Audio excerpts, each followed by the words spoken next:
What's good, everybody? It's your boy, O'Shea Duke Jackson, back at it again with another episode of the Celebrity Junk. Yesterday, I got a pretty interesting email from my brother, Jack Smith. He sends me a lot of good stuff, and he wanted me to check out this particular TikTok channel. And so I went to the page, and it's a brother. They have this page called the Blendian Project, and I was kind of interested in what this was, but it's by a brother by the name of Jonah Bottom-Buze. It sounds like a Ugandan name, but anyways, it seems like these are blacks and Indians who have come together to bring blacks and Indians together, which is very, very interesting because usually Indians are typically a little bit more standoffish, but this is what this particular page is about. And the brother is talking about this particular situation where a lot of black men are hypersexualized and fetishized by non-black women. And I want to play this particular clip where you have these Indian women going around asking each other about black men's penises. So we'll play that part and I'll come back. Would you like to date a black guy since you've seen what he's equipped with, like a black guy? The hypersexualization of black males and black people in general is rooted in white supremacy. This is why it matters. In 1807, the United States passed a law that prohibited the importation of any new enslaved people to the United States of America. At the same time, the United States, and especially the Deep South, was being transformed, fueled by the growth of growing cotton, sugarcane, and tobacco. Many plantation owners resorted to openly encouraging enslaved people to reproduce without any thought of existing relationships such as husbands and wives. People were paired together who looked like they would produce quality offspring. We were looked at like animals, y'all. This video perpetuates a myth of black males being sexual objects, or walking dicks as I call it. Let me know in the comments below. So guys, that right there is very interesting, okay? So some dudes, I'm just gonna be real. Some dudes don't take any offense to black men being hypersexualized. In fact, a lot of dudes like, oh yeah, you know, we can dance. It's good at we're good at sex. You know, we're good at all these other things. Like some brothers are just like they're okay with that particular situation, right? And okay, fine. If that's what it is, it's okay. But you got to understand, when a lot of people look at black men, this is what they see.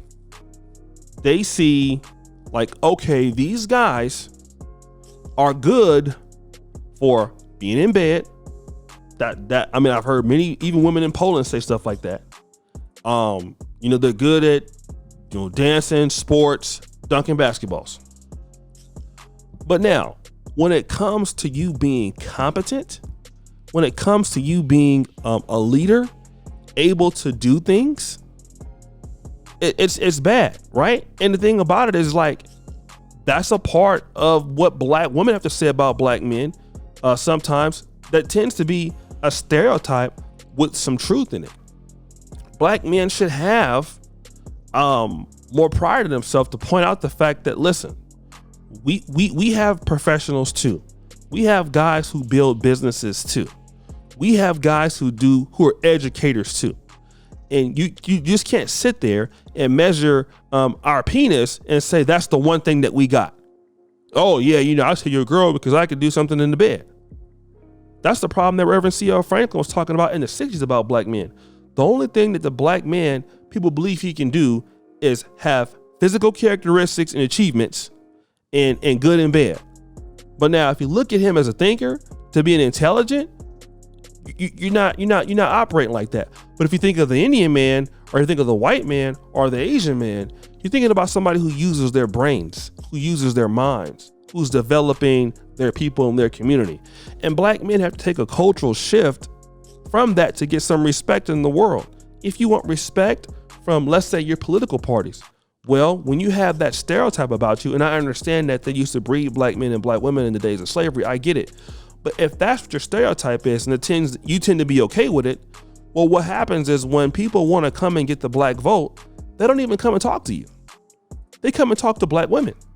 Because the mindset of many political parties, the two main ones, Republicans and Democrats, is that black men can't think. So why should I go and talk to them? Because their stereotype is all they care about is basketball and football, running fast, and sleeping with as much women as they can. Now, we know that's not to be true, but there's not enough pushback to that.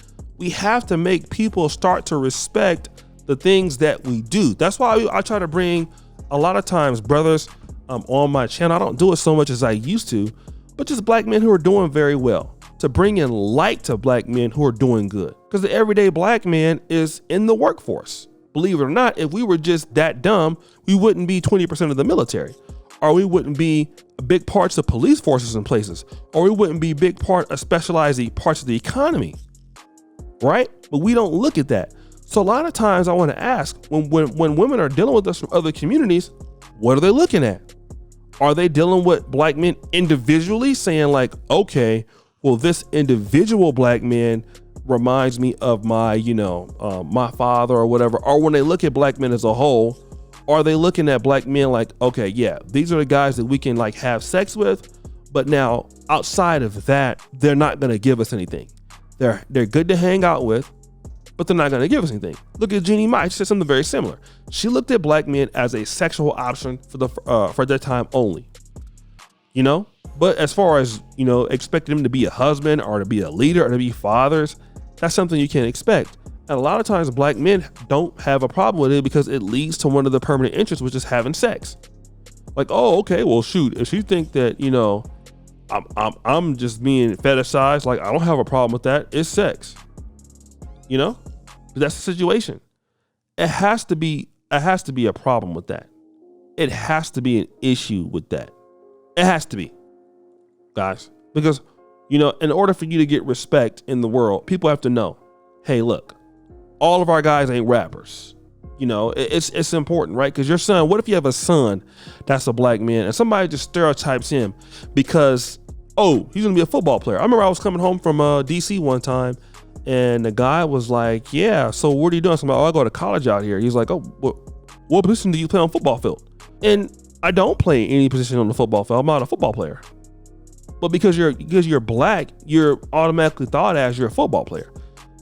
It was never any conversation about, oh, this guy might be, intelligent or anything. It didn't matter. And that fundamentally is where problems are coming in, and men have to fight against that. Black men have to fundamentally fight against that. No. And not even every black man, I'm pretty sure, in the slong department is, no homo, but you know what I'm talking about, right? Like, it's not just, can't just be like that, right? Just like every black man can jump far, or every black man can't, run fast, right? So guys, what do you think? It's your boy, Shady Jackson. Peace out.